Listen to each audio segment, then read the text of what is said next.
Hi everyone, and welcome to episode 0 of the Allie podcast. I'm Allie, and you can find me on Ravelry as Allie spelled ALLIEOOOPS. Show notes and more are available on my blog at allieoops.wordpress.com. Thank you so much for joining me. Today is Monday, September 2nd, 2013. Happy Labor Day, and this is my very first podcast, so please be patient with me while I'm still a newbie. Just to tell you a little bit about myself, I live in Somerville, Massachusetts, which is right outside of Boston. If you know the Cambridge area at all, we're just one town over. And I've been knitting for just under 2 years. And as my family and friends will tell you, I am absolutely obsessed with it. I definitely drank the Kool-Aid. And I didn't know anyone when I first started, so I learned pretty much everything from YouTube. And then pretty early on, I discovered podcasts with Kelly Petkin's podcast, Nitpicks. And I have to recommend it to anyone who is a new knitter or who just hasn't, listened to it before. It's definitely a great resource. So from there, I got into a lot of the other podcasts like, What You Swatchin', Knitting in Circles, The Single Hidden Knitter, and Yarngasm, and many more. I love all of these podcasts, and they definitely inspired me to start my own. So let's jump right in. First, with finished objects. I'm actually wearing mine. This is, I'm calling it the Casco Bay cardigan, and it's the Old Man in the Sea pattern by Melski Knits, who is actually also a single-handed knitter. Her podcast is awesome. She lives in Hawaii. She takes you all around the island and shows you different sites, and she's definitely an awesome person, so I definitely recommend that. But she has come out with a couple of patterns of her own, and this is one of them. And I knit this on size 5 US needles, which is 3.75 millimeters, and I use my Knitpicks needles, and I used Swan's Island Organic Washable, which is actually a DK. So here's the label. It's 100% merino wool and has 140 yards per skein. This is actually knit out of the pewter colorway, and I used almost all of the 6 skeins that I bought. I actually purchased this at Knitwit in Portland, Maine, on a trip that I took over the 4th of July weekend, and I absolutely love that store. It's a really cute place. The owner is a real sweetheart, and when I saw this yarn, I absolutely fell in love with it. I had to have it. And at the time, it really wasn't available many places, and it wasn't up online. And I noticed that, and I put it in my Ravelry notes on my project, and I actually got a notice from the company saying that they had posted it online, so it is available. So I'm really happy with the cardigan. Just to kind of show you, there's some detail on the side. It's a nice netting, and then there's a cable that runs down the side. I don't know if you can see that. But the pattern is written to have longer sleeves. There's actually some netting built in here, and I decided to skip that because I thought that I would like more of a cap sleeve. But as I'm looking at it, I almost think that it could use a little bit more length, especially now that we're moving into fall. I think it might be nice to add on maybe an elbow length sleeve. But like I said, I'm really happy with it. The only other thing is it doesn't completely close, so maybe a zipper would be a possibility for the future. But if I decide to do that, I'll keep you guys updated. Also, I have something that I actually was able to sew this weekend, which is rare. I'm definitely not a good seamstress. And this is the Dop Kit bag. I used interfacing on this, but it was pretty thin, and so it doesn't have a lot of structure. But I used this recycled white fabric that my mom gave me. She had around the house, and it has, a handle here and then little tabs on each side of the zipper, which are nice.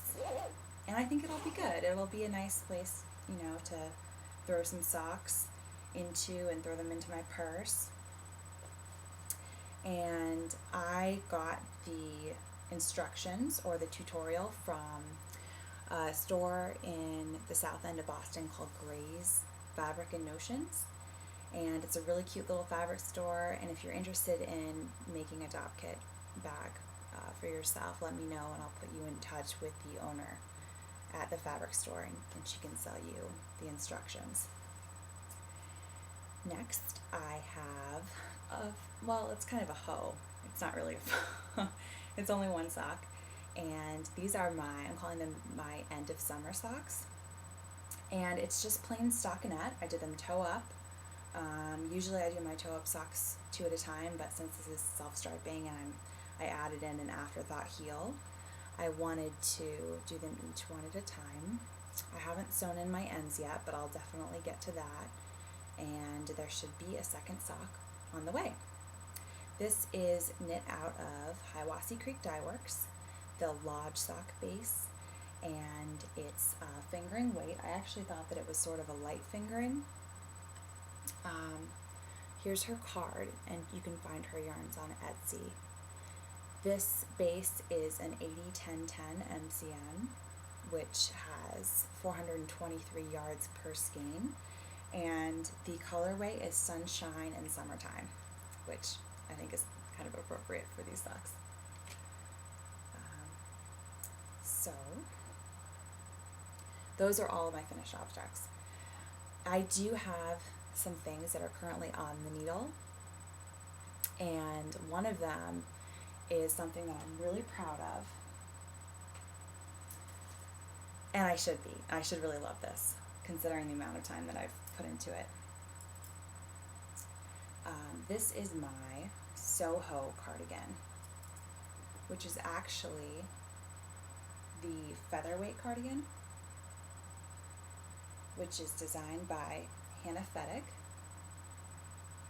I'm sure a lot of you are familiar with her. Some of you may even have knit this pattern before in the past and can sympathize with how long it takes. But here, see, I'm working down the sleeve. I'm not quite done yet, but I'm getting pretty close to the cuff. So at that point, all I'll have left is just to do this sleeve here. Now, I did do the front in garter stitch because I didn't want it to roll. So as you can see here, this is, coming around the neck, garter stitch for the band, and I'm actually thinking about adding a little bit more to it. I do have some leftover yarn, and right now it almost closes, but I'd almost like to have a nice big rolled neck that I can, wrap around me. I don't think I would do a belt, but I think it would be nice to kind of have some overlap. But this is knit out of Anzula Milky Way, which is a light fingering. I actually would call it lace, to be honest with you. And it's made out of 80% milk protein and 20% superwash merino, which it comes with 500 yards per skein. And this is the Madam colorway. And I used 2.5 skeins so far. I actually purchased this at Pearl Soho in New York City. And I got it when I was there on a trip. I was there for a meeting just for the day, so I was in and out, but I made it a priority to stop at Pearl Soho because it's such a beautiful store. And when I saw this, I just knew that I had to have it. And I knit this on US 2.5s, which is a 3mm needle, and I did it on my Addies for the body. And then when I was working my way down the sleeves, I noticed that it really changed the gauge because I was knitting in the round then. And so I switched to US 3s, and I'm doing this on my Knit Picks double points. And so I'm really enjoying this. I think it's going to be a great fit. It's a really nice light fabric that's going to be nice for the fall, early fall, and hopefully something that I can wear to work.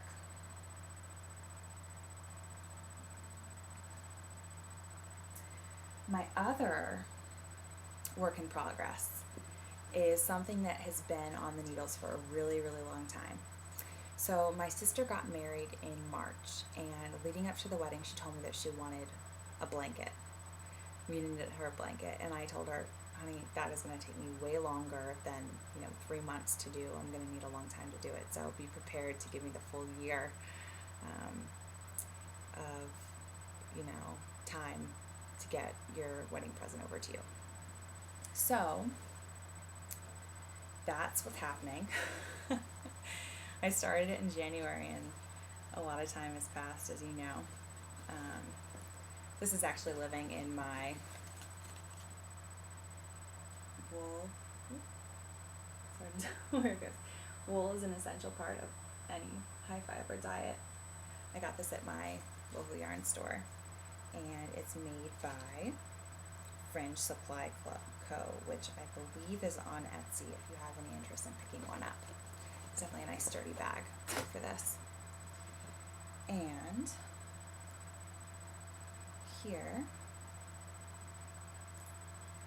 is the blanket. So it's coming along.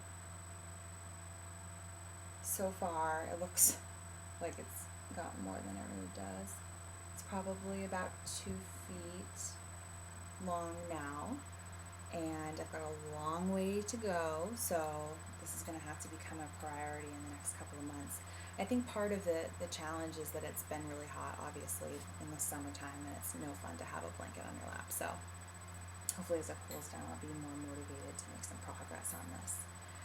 This is actually the Umaro pattern by Jared Flood, and it's knit on US 11s, which is 8 millimeter, and I'm using my Knit Picks needles. It uses the Cascade Lana Grande yarn, which is super bulky, and it is 100% Peruvian Highland wool, and it has 87 yards per skein, and this is in the ecru colorway. I actually had to buy 13 skeins of this per the pattern, so it came in a big box, which is really exciting. Next, let's get into enabling. So I was at our local Stitch and Bitch. I go to the Gather Here yarn store a lot, and they have Pints and Pearls on Thursday nights. That's in Cambridge. And every time I go, I can't seem to walk out of that store without buying something. It's a problem. And so I picked up a skein of Manos del Uruguay. I did not pronounce that very well, did I? And it is the Allegria base. And I absolutely love this. I love this skein. I think it's a beautiful colorway. And it's actually showing up a lot darker on camera than it is in person.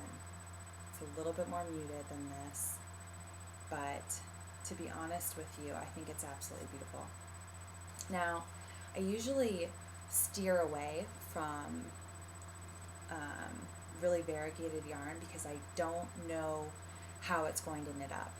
I get worried that I'm going to get crazy pooling or flashing, or it's just all going to get muddled. And so I have a hard time with it, and I was worried when I purchased this that I would have that problem. And my favorite way that this yarn goes is, honestly, I almost just wish I could wear it as a necklace, because I think that the colors are so pretty when they change.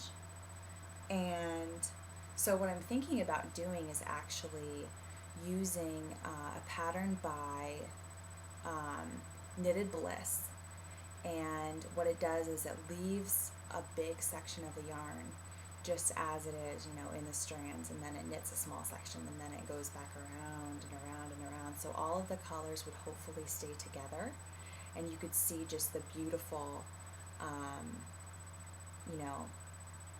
changes in the colors and how they look together. and I could avoid some of those issues that I'm worried about. So, so we'll see how that goes. Or I could make something else with it, who knows? Another thing that I picked up this week is a book,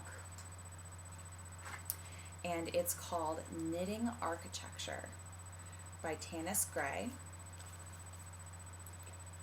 And I don't know if other people have seen this, but Ravelry now has a pattern highlights section when you first go on that gives you pattern suggestions based on other things that are in your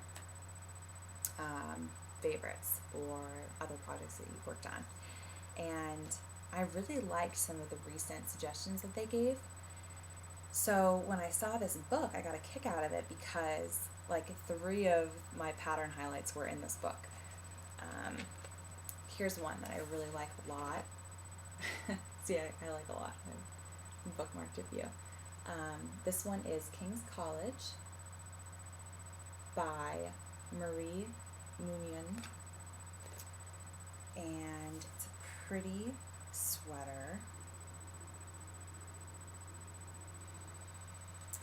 Another one that I was a fan of is the Sagrada Familia cardigan by Cerelia Rose. And I actually think that this would be a good sweater for my mom. I think it would look really pretty on her. So Mom, if you're watching and you like this, let me know. I might gift it to you sometime soon. She might not think it looks good on her, but I think it would be a really great fit. Another one would be the Arts and Crafts cardigan by Amy Christophers. And here's that. I think it's just a simple, cabled sweater. You can wear with jeans, really casual and nice. And this next one is probably my favorite in the book, called the Byzantine Pullover by Tanis Lavallee. You can see it's some really pretty color work. I like that gray, almost tan color as the base. And this uses Tanis Fiber Arts, which I've been, looking to try for a while. I always seem to like projects on Ravelry that are made out of that yarn. And I have just a few more. Hang in there with me. There's the Rococo Mittens. As you can see, they've got, some nice detail. I'm not a big fan of the